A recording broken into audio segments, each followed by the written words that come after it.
14장 6절부터 13절까지의 있는 말씀, 여호수아 14장 6절부터 13절까지의 있는 말씀 함께 교독해서 올려드리겠습니다. 마지막 절은 합독합니다. 그러자 유다 자손들이 길갈에 있는 여호수아에게 찾아갔습니다. 그닛 사람인 여분네 아들 갈렙이 여호수아에게 말했습니다. 여호와께서 가데스 바네아에서 당신과 나에 대하여 하나님의 사람 모세에게 말씀하신 것을 당신께서는 아십니다. 여호와의 종 모세가 가데스 바네아에서 이 땅을 정탐하라고 나를 보냈을 때 내 나이 40이었습니다. 그때 나는 내 마음에 확신 선자로 그에게 보고했습니다. 그런데 나와 함께 올라갔던 내 형제들은 백성들의 마음을 약하게 했습니다. 그래도 나는 마음을 다해 내 하나님 여호와를 따랐습니다. 그러자 그날 모세가 내게 맹세했습니다. 내가 마음을 다해 내 하나님 여호와를 따랐으므로 내 발로 만든 땅은 영원히 너와 내 자손의 조상이 될 것이다. 이제 보십시오. 여호와께서 나를 살려주셨습니다. 이스라엘 광야에서 방황하던 때 여호와께서 모세에게 이 말씀을 하신 지 45년이 됐습니다. 지금 내가 85세가 됐습니다. 모세가 나를 보냈던 때처럼 나는 건강하고 내가 그와 마찬가지로 전쟁에 나갔는데 이후에 완성합니다. 그러므로 여호와께서 그날 내게 말씀하신 이 산지를 내게 주십시오. 당신도 그때 직접 들었다시피 거기에는 아낙 사람들이 살고 있고 그들의 성은 크고 강합니다. 그러나 여호와께서 나와 함께 하시면 여호와께서 말씀하셨듯이 내가 그들을 쫓아낼 수 있을 것입니다. 그러자 여호수아는 여분네 아들을 갈렙을 축복하고 헤브론을 유산으로 주었습니다. 아멘. 하나님 감사합니다. 오늘도 주님의 말씀을 나누기를 원합니다. 하나님 함께 하시고 이 말씀이 우리의 심령과 골수를 쪼개게 하시고 변화되어지게 하시고 이 말씀의 능력으로 세상을 향하여 달려나갈 수 있도록 은혜 내려 주시옵소서. 부족한 정 세우셨사오니 제단에서 불러지져 주시고 오로지 하나님의 마음과 심장만을 전하게 하여 주시옵소서. 감사드릴 때 예수님의 이름으로 간절히 기도드렸습니다. 여러분도 다 아시다시피 요즘 코로나 바이러스 때문에 온 세상이 아주 난리입니다. 많은 사람들이 불안에 떨고 두려워하고 서로 경계하고 이러한 삶이 일상이 되어가고 있는 것 같습니다. 21세기를 우리가 살아가고 있습니다. 저 먼 우주에 있는 화성을 탐사하네, 바람을 보내네, 그곳에 화성 식민지를 세우네 하고 살아가는 우리가 21세기에 하찮은 바이러스 하나 때문에 온 인류가 무서워 떨고 공포에 젖어서 살아가고 있습니다. 인간들이 아무리 잘났다고 해도 아무리 똑똑하고 영리하다 해도 하나님이 만드신 바이러스 하나도 어쩌지 못하는 것이 바로 우리의 한계가 아닌가 싶습니다. 특별히 이럴 때 저는 이 바이러스 이런 것들이 퍼지는 현 시대를 보면서 그런 생각을 해봅니다. 마지막 때에 우리가 하나님께 예배하고 싶어도 예배할 수 없는 때가 온다라는 경고를 하신 것을 우리가 기억을 합니다. 그런데 그러한 때가 세상에서 어떤 무력으로 폭력으로 예전에 로마 제국 때처럼 교회를 폐쇄하고 불을 지르고 그리스도인들을 잡아옥에 가두고 해서 예배를 못 드리게 하는 것이 아니라 이제 악한 영이 약아져 가지고요 이렇게 전염병을 퍼뜨립니다. 그러다 보니까 교회들이 알아서 예배를 안 드립니다. 모임을 폐합니다. 지난 주일에도 수많은 한국에 있는 교회들이 예배를 드리지 않고 온라인으로 예배를 드리거나 다 예배를 폐쇄했다고 합니다. 알아서 교회들이 예배를 드리지 않는 주일인데도 알아서 모임을 폐하는 시대가 왔습니다. 제가 예전에 설교할 때 말씀드렸던 걸 기억을 하는데 언젠가 그때가 되면 우리가 내 신앙을 지킬 수 있는 내 가족들, 내 자녀와 내 아이들 우리의 신앙을 지킬 수 있도록 우리의 신앙이 훈련되어 있어야 한다. 예배하고 싶어도 예배할 수 없을 때가 올 것이고 찬양하고 싶어도 찬양하지 못할 때가 올 것이다. 지금처럼 우리가 편하게 모여서 예배하는 것이 당연하다고 생각하지만 그러지 못할 시대가 올 것이다 라는 말씀을 드린 적이 있습니다. 지금이 사실 그런 때인 것 같아요. 수많은 교회들이 이제는 다 예배를 모이지 않고 예배를 폐하고 각자 알아서 집에서 예배하십시오. 알아서 신앙을 지키십시오 라고 되어버렸습니다. 영적으로 참 어수선하고 암담한 때가 아닌가 싶습니다. 그런데 이런 시대가 오면 항상 그 시대에는 난세의 영웅이 난다고 합니다. 어려운 때에 영웅들이 나타납니다. 전쟁 때에는 전쟁 영웅들이 나타납니다. 목숨을 걸고 나라를 위해서 목숨을 걸고 자기에 맡겨진 임무를 수행하는 전쟁 영웅들이 나타납니다. 그 전쟁이 아닌 지금 같은 그 환란의 때에는 시민 영웅들이 나타납니다. 지금 의료진들 이런 그 전염병의 최일선에서 목숨을 걸고 전염병이 퍼지는 것을 막고 환자들을 치료하는 의료진들이 있습니다. 자기의 삶과 자기의 건강도 돌보지 않고 환자들을 치료하다가 실제로 목숨을 잃는 의료진들이 많이 나타나고 있습니다. 의료진들, 또 정부 관련자들, 또 군인들, 경찰들, 이러한 일들에서 최전선에 서서 자기 자신을 돌보지 않고 헌신하는 사람들이 있습니다. 우리는 그들을 영웅이라 부릅니다. 우리가 그들을 영웅이라 부르는 이유가 뭡니까? 한국에 있는 모 대학병원의 인턴들이 자기네들이 쿼런틴 기간이 끝났으니까 빨리 현장에 보내달라. 우리 동료들이 손이 모자라서 고생하는 거 우리가 너무 마음이 아프니까 우리 빨리 현장으로 내보내달라. 어린 대학생들이, 인턴들이 자기네들 희생을 정말 생각지도 않고 빨리 현장으로 보내달라 한 그런 이야기들을 우리는 듣습니다. 참 갸륵한 일이에요. 그들이 영웅이라고 우리가 부르는 이유가 뭡니까? 그들은 자기가 맡겨진 자리에서 묵묵히 자기의 일을 해내는 사람들. 누가 알아주든 알아주지 않든, 인정을 받든 인정을 받지 않든 묵묵하게 자기가 있는 자리에서 자기의 일을 감당하고 자기의 자리들을 지켜내는 사람들. 우리는 그들을 영웅이라 부르고 그 이유는 그들이 충성된 사람들이기 때문입니다. 자기의 사명에, 자기의 맡겨진 일. 특히 이런 신천지나 이런 것으로 인해서 종교, 우리 기독교에 대한 모든 종교들에 대한 반감이 높아진 이 시대에 정말 우리가 저와 여러분들의 믿음의 자리에서, 기도의 자리에서, 그리스도인으로서 섬기는 자리에서 이렇게 세상을 향해서 빛과 소금의 역할을 감당했으면 좋겠습니다. 이럴 때 한국에 있는 많은 교회들이 예배 안 드린다고 두려워서 문을 닫고 마는 것이 아니라 그 교회들에 있는 수억 원, 수십억 원, 수천억 원씩 되는 재정으로 마스크를 사고 손세정제를 사서 그리고 또 사지 못하는 가난한 사람들, 어려운 사람들에게 찾아가서 그런 것들을 나눠줄 수만 있다면 교회들이 얼마나 이런 어려운 때에 칭찬받겠습니까? 믿지 않는 사람들에게 본이 되겠습니까? 문만 닫아볼 것이 아니라 교회와 성도들이 이런 믿음의 자리에, 충성된 자리에, 낮은 자리에 찾아가는 그러한 일들을 감당하는 우리의 신실한 그리스도인들과 교회가 필요한 때, 이런 시기를 살고 있지 않은가 싶습니다. 우리 교회도, 우리 성도님들도 그렇게 우리의 자리를, 예배의 자리를 지키고 그리스도의 신앙의 자리를 지키고 기도의 자리를 지키는 저와 여러분들 되시기를 간절히 축원합니다. 오늘의 주제는 성경의 9가지 열매 중에서 충성에 대한 이야기입니다. 오늘 본문에 등장하는 여호수아와 갈렙에 대해서 알려면 구약 성경의 가장 극적인 어떤 그런 장면을 우리가 좀 잘 알아야 됩니다. 어떤 장면이냐면 이스라엘 백성들이 약속의 땅 가나안 땅에 들어가기 직전의 장면입니다. 이제 목전에서 가나안 땅이 보입니다. 그래서 거기를 쳐들어가야 되는데 지피지기면 백전백승이라고 어떠한 적들이 있는가 알아야 되니까 스파이들을 보냅니다. 12명의 스파이들을 몰래 들여보내서 정탐하고 오라 보냅니다. 그들이 쭉 돌아보고 와서 이제 정탐한 내용을 보고하는데 그 내용이 황당하기가 그지없습니다. 민수기 13장 31절에서 33절까지 보면 그들이 보고한 내용이 나옵니다. 그러나 그와 함께 올라갔던 사람들이 말했습니다. 우리가 그 사람들에게 올라가서는 안 됩니다. 그들은 우리보다 훨씬 강합니다. 그러고는 그들이 이스라엘 백성들에게 자신들이 살펴보고 온 땅에 관해 좋지 못한 이야기를 했습니다. 우리가 살펴보고 온 그 땅은 거기 사는 사람들을 잡아먹는 땅입니다. 우리가 거기서 본 사람들은 모두 신장이 컸습니다.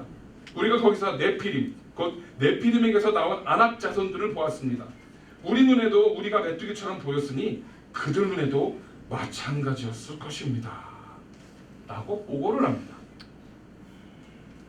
하나님께서 약속하신 젖과 흐르는 가나안 땅입니다. 하나님께서 너희에게 주겠다라고 약속하신 땅입니다. 축복의 땅입니다. 그런데 그들이 그 목전에 딱 갔는데 눈으로 봤더니 황당한 일인 겁니다. 덩치가 산만한 아낙 자손들이 버티고 있고 그들의 성은 견고하고 강력한 군대들이 지키고 있습니다.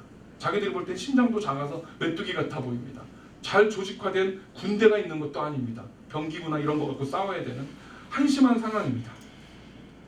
이런 보고를 들으니까 이스라엘 백성들은 어떡합니까? 당황합니다. 절망합니다. 그래서 민수기 14장 1절에서 3절까지 이렇게 나옵니다. 그날 밤 회중의 모든 백성들이 목소리를 높여 큰 소리로 울었습니다. 모든 이스라엘 백성들이 모세와 아론에게 불평했습니다. 온 회중이 그들에게 말했습니다. 우리가 이집트에서 죽었거나 이 광야에서 죽었더라면 좋았을 텐데 왜 여호와께서 우리를 이 땅까지 데려와서 칼에 쓰러지게 하시는 겁니까? 우리 아내와 자식들은 사로잡히게 될 것입니다. 우리가 그냥 이집트로 돌아가는 편이 낫지 않겠습니까? 라고 불평을 합니다. 보고를 받으니까 그들은 절망했습니다. 그 온갖 어려움들을 겪고 가나안 땅 앞에 왔는데, 하나님의 도우심과 보호하심 속에서 가나안 땅 앞에 왔는데 그들은 눈앞에 보이는 현실에 무너져 버린 겁니다. 하나님이 하신 약속의 말씀도 다 사라져 버렸습니다. 그 확신과 신앙과 믿음도 다 사라져 버렸습니다.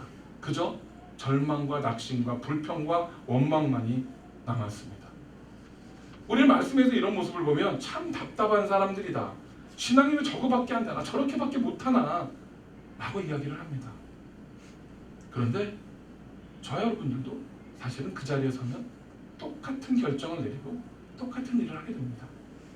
왜냐하면 10명의 정탐꾼의 말은 굉장히 현실적이고 합리적이고 이성적인 판단이었습니다. 누가 들어도 이해가 되는, 누가 들어도 상식이고 누가 들어도 납득이 되는 판단이었습니다. 그들은 자기들과 함께 하신 여호와 하나님, 자기들을 지키신 여호와 하나님에 대한 확신보다 눈에 보이는 현실을 가지고 판단했던 겁니다. 그런데 그들 가운데 2명이 전혀 뜻밖의 보고를 합니다. 민수기 14장 6절에서 9절까지 이렇게 말합니다. 그 땅을 살펴보고 온 눈의 아들 여호수아 여분네 아들 갈렙이 자기 옷을 찢으며 온 이스라엘 회중에게 말했습니다. 우리가 살펴보고 온 그 땅은 아주 좋은 곳입니다. 여호와께서 우리를 기뻐하신다면 우리를 그 땅, 곧 젖과 꿀이 흐르는 땅으로 이끄시고 그 땅을 우리에게 주실 것입니다. 제발 여호와를 반역하지 마십시오. 그 땅 사람들을 두려워하지 마십시오. 그들은 우리의 밥입니다. 그들의 보호자는 그들을 떠났고 여호와는 우리와 함께 계십니다. 그들을 두려워하지 마십시오. 할렐루야. 12명이 갔는데 10명은 부정적인 보고를 하는데 2사람은 전혀 상식적이지도 않고 전혀 합리적이지도 않고 전혀 이성적이지도 않은 보고를 합니다. 그 사람들은 우리의 밥이다, 두려워하지 말고 가자 라고 보고를 합니다. 그러자 이스라엘 사람들이 어떻게 합니까? 이 둘을 돌로 쳐 죽이려고 합니다. 이것들이 우리를 저기다 끌어들여서 죽게 만들려고 하냐, 이 정신 나간 거사. 그리고 그 둘을, 여호수아와 갈렙을 돌로 쳐 죽이려고 합니다. 그 유대인들의 그 불신앙, 여호와 하나님을 신뢰하지 못했던 그 믿음, 눈에 보이는 당장 눈앞에 닥친 장애 때문에, 눈앞에 닥친 어려움들 때문에 하나님을 신뢰하지 못하고 절망했던 그들의 신앙 때문에 하나님께서는 그들에게 진노하십니다. 그래서 민수기 14장 30절에 하나님께서 이런 말씀을 하십니다. 여분네 아들 갈렙과 눈의 아들 여호수아를 빼고는 너희 가운데 그 누구도 내가 너에게 주어 살게 하겠다고 맹세한 그 땅으로 들어갈 수 없을 것이다. 무서운 말씀을 하십니다. 전혀 이성적이지도 않고 합리적이지도 않고 전혀 상식적이지도 않은 보고를 한 그 둘을 제외한 지극히 상식적이고 합리적이고 이성적인 너희들은 그 땅을 못 들어갈 것이다 라고 말씀을 하고 있습니다.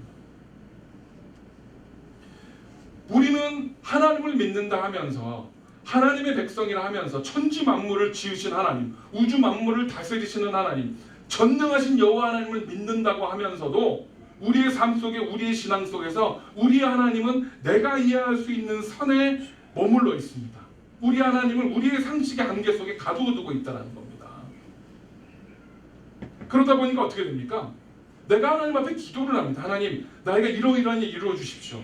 내가 우리의 사업이 번창하고 잘되고 내가 이런 자리에 오르고 잘되게 해주시도록 기도를 합니다. 그런데 우리의 상식선에 걸맞는 기도, 너무나 이성적인 기도를 하다 보니까 그것이 이루어져도 이것이 하나님의 은혜로 축복으로 이루어진 것인지 그냥 내가 열심히 해서 이게 이루어진 일인지 헷갈리게 됩니다. 사탄이 이렇게 말합니다. 봐봐, 내가 굳이 기도하지 않아도 그냥 열심히 땀 흘려 살고 공부 열심히 하고 애쓰면 그만한 자리에 올라갈 수 있어. 굳이 하나님이 뭐가 필요해? 열심히 살면 되지.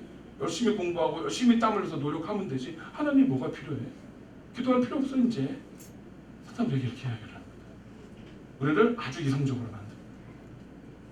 올림픽에 참여하는 선수들이 자기가 연습을 많이 합니다. 연습을 하니까 자기 기록을 알아요.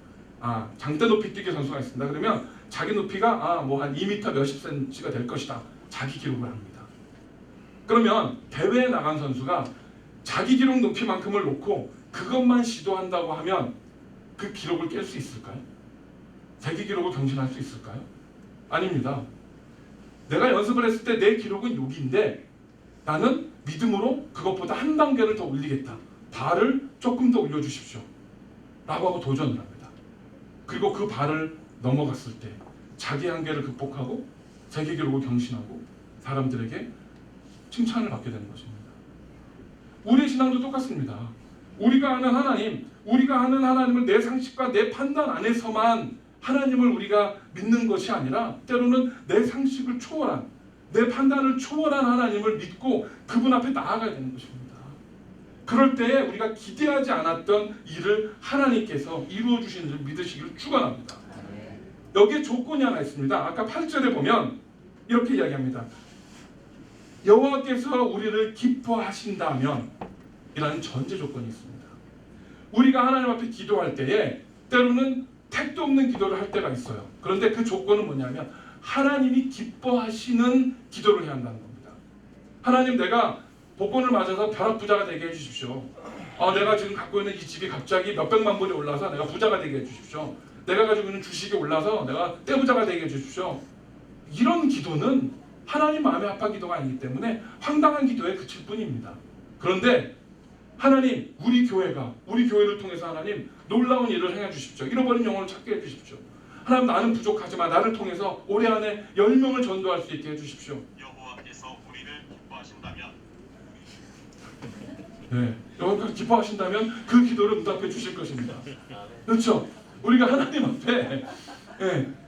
앞에 믿음을 가지고 내가 할 수 없는 일, 하나님이 기뻐하시는 일, 하늘의 일을 놓고 기도할 때에 내 힘으로 내가 가진 짧은 지식으로는 한 명도 전도하기 힘들지만 하나님께서 능력 주실 때 내가 10명도 20명도 30명도 전도할 수 있습니다라고 믿음으로 나아갈 때 하나님의 일이 나타나는 것입니다. 우리가 그때야 비로소 하나님께 영광을 돌릴 수 있고, 이건 내가 한 일이 아닙니다. 내 힘으로 할 수 있는 일이 아니었기 때문에 오로지 하나님께만 영광을 돌립니다 라고 우리를 통해서 하나님이 영광을 받으시게 된다는 사실입니다.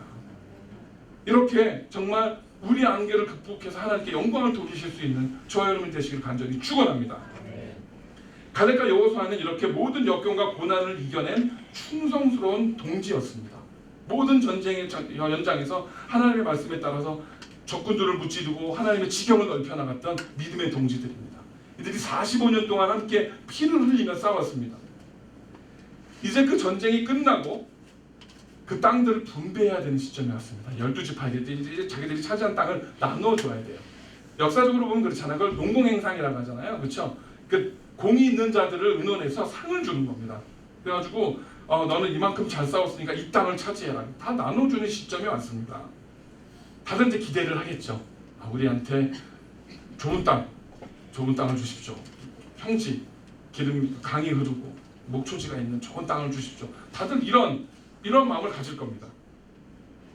그런데 민족 지도자 여호수아의 가장 오랜 동지이자 45년 동안 함께 싸웠던 갈렙은 이 상황이 딱 오니까 여호수아에게 이런 요청을 한다. 갈렙은 지금 굉장히 혁혁한 공을 세우는 사람입니다. 그러다 보니까 여호수아에게 얼마든지 가장 먼저 내가 원하는 땅을 선택할 수 있는 권한을 주십시오 라고 요구할 수 있었을 겁니다.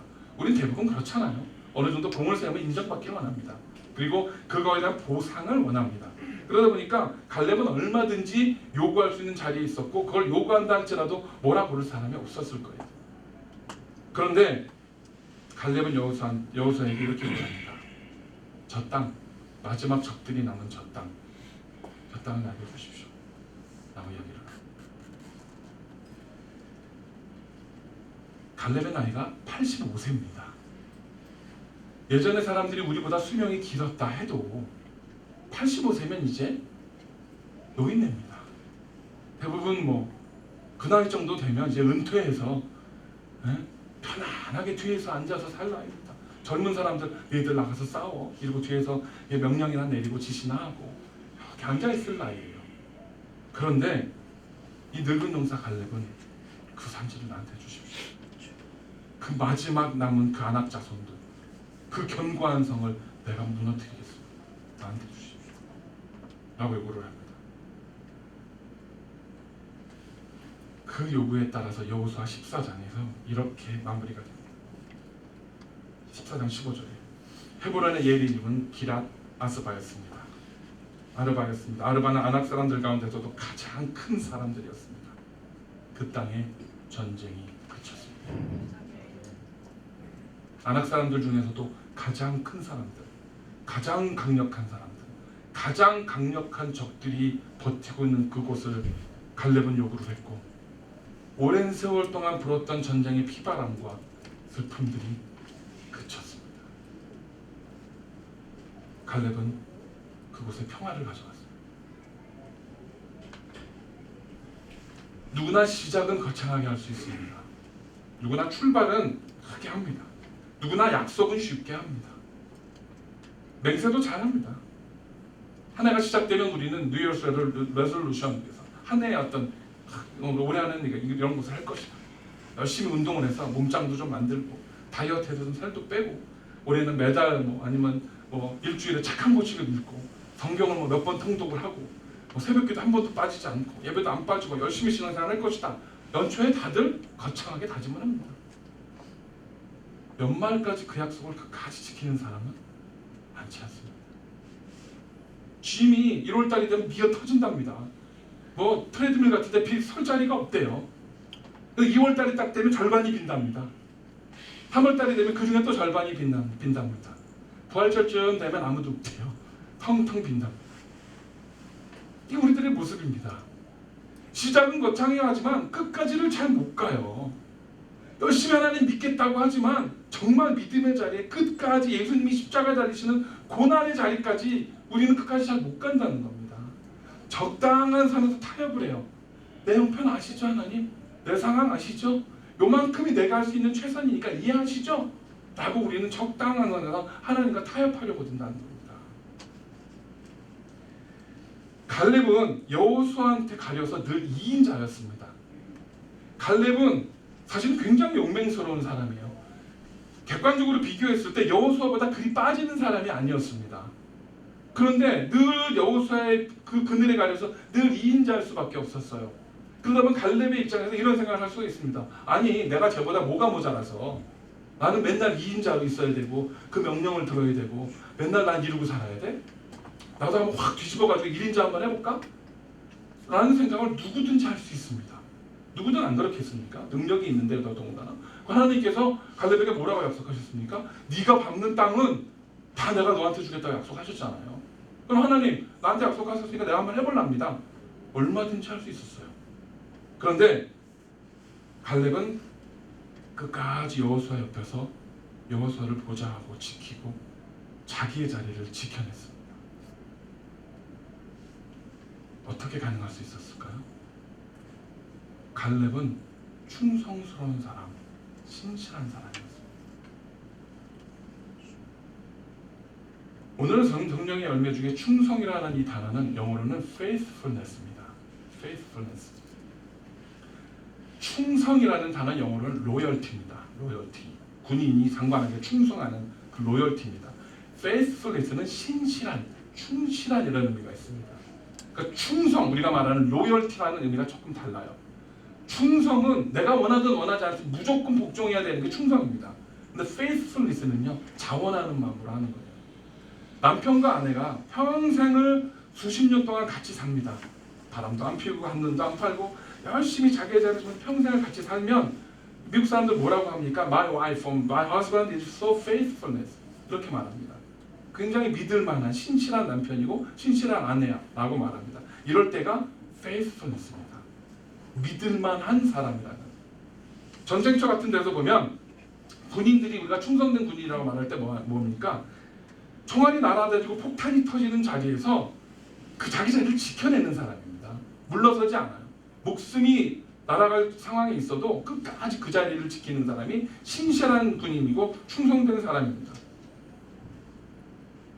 교회도 마찬가지입니다. 교회에 그럴듯한 일꾼들이 많이 있어요. 처음에는 신앙생활 열심히 하는 것 같고 아주 충성된 것 같고 영적으로 충만한 것 같고 모든 일에 앞장서서 잘할 것 같은 사람들이 있습니다. 그런데 시간이 좀 지나고 환경이 바뀌고 상황이 바뀌면 그 모습이 어느 정도가 사라져버려요. 언제 그랬냐는 듯이. 조그만 어려움이 닥치고 조그만 환경이 변하면 그 마음이 변해요. 총뿌리를 거꾸로 겨눕니다. 적을 향해서 겨눠야 되는 그 총뿌리가 사람들이 날 알아주지 않으니까 인정받지 못하니까 그 총뿌리를 거꾸로 겨눠요. 우린 이런 사람들을 faithful하다고 부르지 않습니다. 그 사람이 그 자리를 지키는 한 그 전선은 뚫리지 않을 거야. 그 집사님이, 그 권사님이, 그 사역자가 그분이 그 자리를 지키는 한 그의 사역의 자리는 절대 악한 영에게 뚫리지 않을 거야 라고 신뢰를 줄 수 있는 것, 그것이 충성된 사람의 모습이라는 것입니다. 내가 아니라 다른 사람들이 나를 충성된 사람이라 인정해 줄 수 있을 때 그 사람이 성령 충만한 충성된 사람이라는 것입니다. 그렇기 때문에 우리는 그리스도인으로서 믿음의 자리에, 기도의 자리에, 예배의 자리에 끝까지 우리의 자리를 지키고 견뎌내야만 하는 것입니다. 지금같이 영적으로 온탁한 이때에 사탄은 우리가 예상하지 못했던 방법으로 우리를 공격합니다. 우리는 영적인 전쟁 가운데 있습니다. 지금 이런 공격들이 예상지도 못했던 허점들을 사탄이 치고 들어올 때 우리가 교회들이 아니 이런 바이러스 하나 때문에 예배를 폐해야 되는 상황이 올 줄 누가 알았겠습니까? 2020년 연초부터 수만 명씩 수천 명씩 모이는 한국 대형 교회들이 지난 주일날 어제 거의 모든 교회들이 예배를 폐했습니다. 이 동네엔 중앙장로 교회도요, 예배를 주일 예배를 제한 모든 주중 모임들을 다 폐해버렸습니다. 모이지 말라, 오지 마라. 한국에 있는 교회들은 등록 교인이 아니거나 얼굴을 모이는 사람들이 오면 교회 입구에서 돌려보냈답니다. 그나마 예배를 드리는 신천지 이런 사람들이 들어올까봐. 하나님께 열려 있어야 되는 예배가 목숨을 걸고도 옛날같이 핍박과 환난 가운데 정말 화형을 당하고 처형을 당하고 순교를 당하는 환경 가운데서 예배의 자리를 지켰던 우리들이 바이러스 하나 때문에 우리가 알아서 교회 문을 닫아가는 일이 지금 벌어지고 있다는 겁니다. 이런 상황 가운데서 우리가 끝까지 기도의 자리, 믿음의 자리를 지켜내는 것이 얼마나 힘들겠습니까? 마지막 때일수록 하나님 앞에 영적으로 충만하여서 충성되이 하나님의 요청하시는 기도의 자리, 믿음의 자리를 지켜내는 사람들이 점점 더 많지 않아지는 시대를 우리는 지금 살아가고 있다는 겁니다. 성령 충만한 사람들은 이런 신실한 faithfulness가 우리의 삶 속에서 드러납니다. 그 이유가 뭡니까? 그것은 우리가 하나님을 신뢰하기 때문입니다. 하나님을 믿기 때문입니다. 여호수아 14장 8절에 이렇게 말합니다. 나와 함께 올라갔던 내 백성들은 백성의 간담을 높게 하였으나 나는 내 하나님 여호와께 충성하였으므로. 하나님께 충성하였으므로. 백성들은 올라갔던 내 동료들은 다 안 된다고 말하고 거기 가면 죽는다고 말하고 다 비난하고 핍박하고 다 공격했지만 나는 오로지 하나님께만 충성했기 때문에 나는 그곳에 가서 싸워서 정복할 것이다 라는 믿음의 결단을 내린 것입니다. 갈렙의 입장에서 여호수아를 보좌하고 지키고 그 45년의 전쟁터를 헤매고 다닐 때 왜 인간적으로 실망한 일이 없었겠습니까? 그들도 사람인데 섭섭하고 실망스럽고 낙담하는 순간들이 분명히 있었을 겁니다. 넘어서고 싶은 유혹이 있는 그런 시간들도 있었을 거예요. 갈렙에게는. 그러나 갈렙이 자기의 자리, 2인자의 자리, 여호수아를 보좌하는 자리를 끝까지 지켰던 이유가 뭡니까? 갈렙이 여호수아를 봤으면 그도 절망했을 겁니다. 실망했을 거예요. 그러나 갈렙은 여호수아를 기름 부어서 민족의 리더로 정말 그 백성의 리더로 세우신 하나님을 바라보고 있었습니다. 그렇기 때문에 갈렙이 여호수아를 볼 때 실수하고 부족한 부분이 있었다 할지라도 하나님께서 여호수아를 고쳐서 사용하실 거라는 신뢰를 가지고 기다렸기 때문에 그는 끝까지 자기 자리를 지킬 수 있었습니다. 우리도 마찬가지예요. 저와 여러분들이 사람을 보면 안 됩니다. 여러분 저 보지 마세요. 볼 것도 별로 없지만 저 바라보거나 저를 믿지 마세요. 저 믿으시면 실망합니다. 실망이 아니라 절망합니다. 왜? 전 부족한 사람이거든요. 허점이 많아요. 잘못이 많습니다. 실수를 많이 하는 사람이에요. 여러분들이 저를 바라보시면 우리는 한 발자국도 앞으로 못 갑니다. 그런데 부족한 저지만 저를 기름 부어서 우리 워싱턴 온누리 교회 리더로 세우신 하나님을 바라보신다면, 제가 바라보는 그 하나님, 여러분이 저를 제가 아니라 저를 세우신 하나님을 우리가 같이 바라볼 수 있다면 우리는 끝까지 목적지까지 갈 수 있습니다. 사람을 따라가는 게 아니기 때문에, 하나님을 따라가는 거기 때문에. 사람을 바라보면 실망하고 낙심하고 좌절합니다.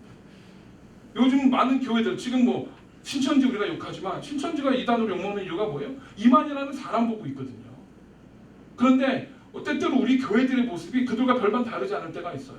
어떤 특정한 목사님, 어떤 특정한 무슨 뭐 설교자, 어떤 특정한 사람들, 어떤 선교사, 무슨 뭐 이런 사람들을 바라보고 따라갑니다. 그러다 보니까 자연스럽게 나오는 말이 뭐예요? 나 시험 들었어요. 목사님 때문에 시험 들었어요. 장로님 때문에 시험 들었어요. 또 전도사님 때문에 상처받아서 시험 들었어요 라고 말합니다. 우리는 하나님을 바라보잖아요. 절대 시험 안 듭니다. 변함이 없으신 분이시잖아요. 시원하지 않으시는 분이란 말입니다. 사람을 바라보니까 시험을 받고 상처받고 교회를 떠나고 떠돌아다니는 거예요. 뿌리를 못 내리고. 그러나 그 교회를 세우신 하나님, 우리 교회를 세우신 하나님, 우리 사역자들을 세우신 하나님, 우리 교회 재직들과 재직의 리더들을 세우신 하나님을 바라볼 수 있다면 우리는 상처받지 않고 시험 들지 않고 끝까지 갈 수 있는 것을 믿으시기를 간절히 축원합니다. 이것이 진정한 교회의 모습이고 하나님이 찾으시는 교회의 모습이라는 것입니다. 우리가 하나님께서 요구하시는 성령 충만한 사람의 충성은 하나님에 대한 충성이지 사람에 대한 충성이 아니라는 겁니다. 하나님을 바라보고 하나님께 충성하라는 겁니다. 하나님이 하신 약속의 말씀을 붙들고 끝까지 견뎌내라는 겁니다. 우리의 영적인 환경들은 점점 더 나빠질 겁니다. 더 이상 좋아진다고 아무도 장담하지 못합니다. 우리가 자라왔던 시대보다 저와 여러분들의 자녀들이 살아가야 될 영적인 세상은 더 험하고 더 환난이 많고 더 어려울 겁니다. 우리가 그들에게 하나님을 신뢰하고 하나님께 충성하는 훈련을 시키지 않는다면 우리의 자녀들은 좋은 대학을 가고 좋은 직장을 가져도 그들의 영혼은 멸망하게 되고 말 것이라는 겁니다. 무서운 일이에요. 그래서 저와 여러분이 우리 교회가 정말 우리의 자녀들에게 믿음의 본을 보일 수 있고 하나님께 충성하는 삶의 모습이 무엇인지, 충성하는 부모의 모습이 무엇인지, 충성하는 교회의 모습이 무엇인지를 보여줄 수 있어야 합니다. 그런 교회로 세워져야 한다는 것입니다. 그럴 때 하나님께서는 우리 교회를 사용하셔서 이 땅에 잃어버린 영혼들에게, 이 땅에 우리를 도전해오는 악한 영들에게 빛을 발하시고 그들을 물리칠 수 있는, 정복하고 그들의 성이 아무리 견고하다 할지라도, 그들이 아무리 장대하고 그들의 키가, 그들의 신장이 아무리 크다 할지라도 그들을 무찌를 수 있는 담대함과 능력을 허락해주는 그런 것들을 소유할 수 있는 그런 사람들이 된다는 확신을 가지시기를 간절히 축원합니다. 말씀을 정리하겠습니다. 사람들은요, 자기에게 충성하는 사람을 믿고 그에게 더 많은 일을 맡깁니다. 하나님은 똑같습니다. 하나님을 바라보고 충성하는 자에게 많은 일을 맡기십니다. 마태복음 25장 21절에 예수님께서 그렇게 비유를 주셨습니다. 그러자 그의 주인이 대답했다. 잘했다. 착하고 신실한 종아. 내가 작은 일에 충성했으니 이제 더 많은 일을 맡기겠다. 와서 내 주인의 기쁨을 함께 나누자. 할렐루야. 사람들은요, 교회나 하나님의 일이나 어떤 뭔가 믿음의 일들을 요청을 받을 때 내가 겪는 희생을 먼저 생각합니다. 내가 교회 리더로서 하나님의 일을 감당하면 내가 이만큼 물질도 손해를 봐야 되고 시간도 손해봐야 되고 몸도 피곤해서 좀 쉬었으면 좋겠는데 쉬는 시간에 나와서 성경 공부도 해야 되고 헌신도 해야 되고 봉사도 해야 되고, 내가 하나님께 자꾸 뭔가 이렇게 나가는 것, 내가 손해보는 것만 자꾸 우리는 생각을 합니다. 그러다 보니까 우리는 자꾸 위축이 돼요. 교회의 어떤 요청, 하나님의 요청, 믿음의 요청들이 있을 때 하나님 지금은 아직은 때가 아니니까 좀 기다려주세요. 아직은 내가 좀 부족하니까 좀 더 벌면, 조금 더 시간이 생기면, 조금 더 여유가 생기면 그때 더 열심히 할게요 라고 우리는 자꾸 위축이 돼요. 하나님께서는요, 절대 우리에게 감당 못할 일을 맡기시지 않습니다. 만약에 내가 내 능력을 넘어서는 일을 하나님께서 맡기신다. 그걸 내가 감당하기로 소원하잖아요. 하나님께서는 그 일을 감당할 수 있는 능력을 주십니다. 할렐루야. 그걸 감당할 수 있는 환경을 만들어 주시고요. 물질이 필요하면 물질을 공급해 주시고, 건강이 필요하면 건강을 주시고, 환경이 필요하면 모든 상황들 하나님께서 감당할 수 있게 만들어 주십니다. 그게 믿음의 자리예요. 그러면서 지경을 넓혀가는 거예요. 저 땅은 내가 도저히 정복할 수 없을 것 같아요. 그런데 하나님 믿음으로 들어가겠습니다 하면 정복할 수 있게 만들어 주시는 게 하나님의 하시는 일입니다. 할렐루야. 그리고 거기서 끝나는 게 아닙니다. 마지막에 상이 기다리고 있습니다. 뭡니까? 내 주인의 기쁨에 참여할지어다. 할렐루야. 이것 때문에 우리가 견딜 수 있습니다. 이 땅에서 우리가 해야 되는 헌신과 땀과 수고와 우리가 흘리는 눈물들이 거기서 끝나는 것이 아니라 우리 주인의 즐거움에, 그분의 기쁨에, 그분의 영광에 참여할 수 있다는 확신, 그 믿음이 있기 때문에 우린 견뎌내는 겁니다. 사람들이 알아주지 않아도, 때로는 인정받지 못해도, 내가 아무도 없는 이 빈 예배당에 나와서 이 앞에 무릎을 꿇고 눈물로 기도하고 있을 때 아무도 모른다 할지라도 하나님은 알고 계시잖아요. 여러분들이 성도들을 위해서, 교회를 위해서 눈물흘려 이 단을 적시고 계시다는 걸 하나님은 알고 계시단 말이에요.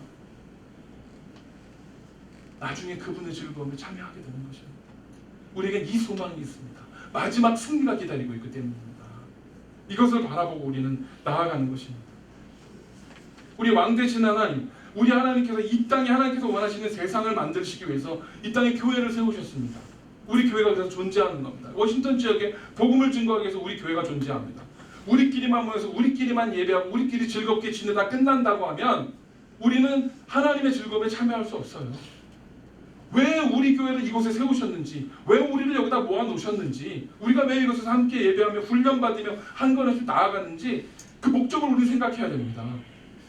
결국 결론은 뭐예요? 복음을 증거하는 일이에요. 잃어버린 영혼들을 찾아 구하는 일입니다. 그 일을 교회가 해야 돼요. 그 사명을 감당해야 하는 것입니다.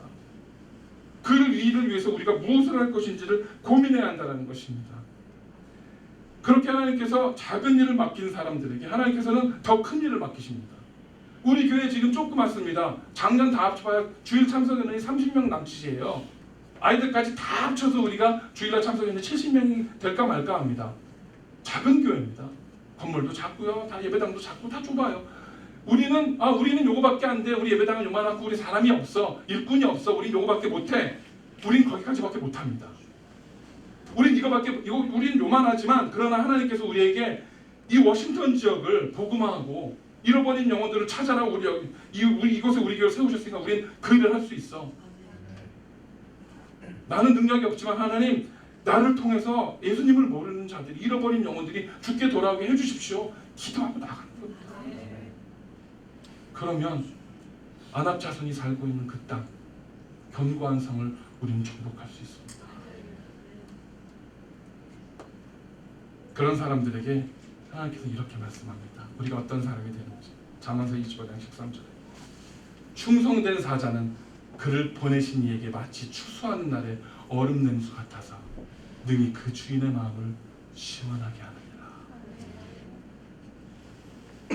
그 더운 무더운 여름 추수날 땀을 뻘뻘 흘리면서 추수를 하다가 시원한 냉장고로서 맞습니다. 벌컥벌컥 마시고 얼마나 속이 시원해집니까? 지금 이 세상 하나님께서 쳐다보시면 답답하기 짝이 없습니다. 하나님 속에서 열불이 나실 거예요. 이 한심한 인간들아, 내가 교회에 준 능력이, 내 백성들에게 준 능력이 얼마나 엄청난 능력인데 고작 그러고 있니? 그거밖에 못해? 답답하실 거예요. 지들끼리 싸우고 치고받고 짜고겨지고 갈라지고 미워하고, 이 답답한 인간들아. 그러다가 우리 워싱턴 오늘교회를 딱 보셨어요. 여기 앉아있는 저 여러분을 딱 보셨어요. 하나님의 마음이 시원해지시는 겁니다. 그렇지, 아직 저들이 있지. 아직 워싱턴 오늘교회가 있지. 사람들이 있지. 저들을 보니까 내가 그래도 속이 시원하다. 세상을 보니까 열불이 나지만 저들을 보니까 그래도 내가 견딜만하다. 저와 여러분이 우리 하나님께 천지 만물을 지으신 여호와 하나님께 그분의 마음을 시원하게 해드릴 수 있는 존재가 될 수 있을 거예요. 우리는 하찮은 사람들이 아니에요. 그렇게 삶에 찌들려서 억눌려서 허덕거리면서 살 사람들이 아닙니다. 위대하신 여호와 하나님의 마음을 시원하게 해드릴 사명과 능력을 부여받은 사람들. 우리가 충성되이 그 일을 감당할 때에 이 마지막 날 영적으로 점점 더 혼탁해져가는 이 세상에 이제는 정말 미래가 보이지 않는 이 답답한 시대에 우리는 여전히 주님이 다시 오시는 그날까지 우리의 사명을 감당하고 잃은 영혼들을 구하고 복음의 능력을 선포하는 놀라운 일을 감당하게 될 것입니다. 그 일을 위해서 저와 여러분을 세우셨습니다. 이곳에 모으셨습니다. 사람 보지 마시고 낙심하지 마시고 우리에게 주어주신 저들은 우리 밥이라, 저들은 우리 밥이라 믿음의 담대함으로 달려나가서 지경을 넓히시고 승리하는 저와 여러분 되시기를 간절히 축원합니다. 기도하겠습니다.